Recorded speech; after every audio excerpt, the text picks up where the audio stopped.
எல்லாருக்கும் வணக்கம். இன்னைக்கு நம்ம பார்க்க போகிறது கேரளாவில் திருச்சூரில் இருக்கிற சோச்சேரி குன்னு அப்படின்ற இடத்துல இருக்கிற ஒரு முருகன் கோயில். இது கிட்டத்தட்ட நம்ம தமிழ்நாடு கோவில்கள் மாதிரி தான் இருக்கும்.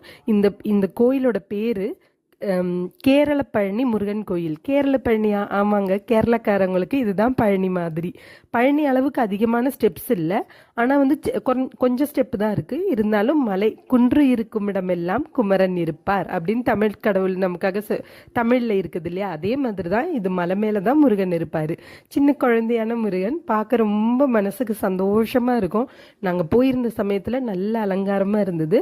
அப்போது நாங்கள் அங்கே போய் அந்த வீடியோஸ்லாம் எடுத்தது. ரெண்டாவது, இந்த கோயிலில் எப்படின்னா குழந்தைங்களுக்கு மொட்டை அடிக்கிறது பழனியில் இருக்கிற மாதிரியே இருக்குது. இங்கே மொட்டை அடித்தா என்னென்னா, இப்போ யார் மடியில், அம்மா இல்லைன்னா அப்பா யார் மடியில் வச்சுட்டு மொட்டை அடிக்கிறாங்களோ, இந்த குழந்தைங்களுக்கு குளிப்பாட்டி ட்ரெஸ் எல்லாம் போட்டு சந்தனம்லாம் போட்டதுக்கப்புறம் உள்ளே வந்து போகும்போது ஆண் குழந்தையாக இருந்தால் அவங்க ஒரு சின்ன வேல் கையில் கொடுப்பாங்க, ஒரு காவடி கொடுப்பாங்க. இந்த ஆண் குழந்தையும் இந்த காவடியும் அந்த குழந்தை கையில் வேலையும் வச்சுட்டு அரோகரான்னு சொல்லிட்டு 3 வாட்டி சுற்றி வரணும். பெண் குழந்தையாக இருந்ததுன்னா நமக்கு காவடி மட்டும் கொடுப்பாங்க, நம்ம வந்து அரோகரான்னு சொல்லி அந்த குழந்தைய கையில் வச்சுக்கிட்டு சுற்றி வரணும் 3 வாட்டி. அதுக்கப்புறம் நம்ம அப்படியே இந்த பாருங்களேன், பெரிய ஆலமரம், என்ட்ரன்ஸ்ல ஆலமரம் இருக்கு. இந்த கோவில் பார்த்தாலே தெரியும் நம்ம தமிழ்நாட்டு ஸ்டைலில் தான் இருக்கும். சித்திரகோபுரம், கொடிமரம் இருக்கு. உள்ள வந்து பார்த்தீங்கன்னா மூலவர் வந்து முருகன் தான். உள்ள வந்து சிவனும் பார்வதியும் எதிர்த்த மாதிரி உட்காந்துருப்பாங்க, அதாவது முகாமுகம் பார்த்த மாதிரி இருப்பாங்க.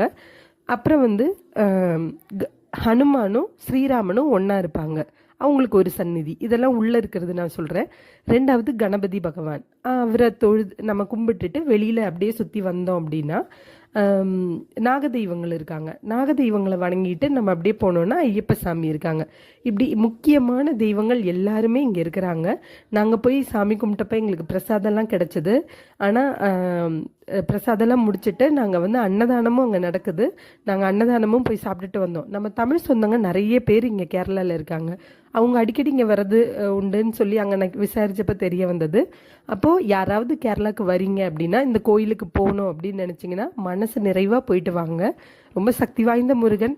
நம்ம பாரத்தோடு நம்ம ஏதாவது மனசில் கவலையை வச்சுக்கிட்டு நம்ம அங்கே போனோம் அப்படின்னா அந்த முருகனை பார்த்து அங்கேருந்து அந்த ஸ்டெப்லேருந்து இறங்கி வரும்போது நம்ம மனசு லேசாக இருக்கிறத ஃபீல் பண்ணலாம். நான் ஃபீல் பண்ணியிருக்கேன். அதனால் யாராவது இருந்தீங்களா போயிட்டு வாங்க.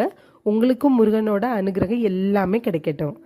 ரொம்ப சந்தோஷமாக இருக்கும். எங்கே பார்த்தாலும் நல்லா க்ரீனிஷாக இருக்கும், மனசுக்கு நிறைவாக இருக்கும். அதுதான் மெயின். ஏன்னா நம்ம கோவிலுக்கு போகும்போதே நம்மளோட பிரச்சனைகள் தீரணும் அப்படின்னு நினச்சி தான் போவோம். நிச்சயமாக இந்த முருகன்கிட்ட நீங்கள் கேரளாவுக்கு வந்தீங்கன்னா ஃபேமிலியாக வந்து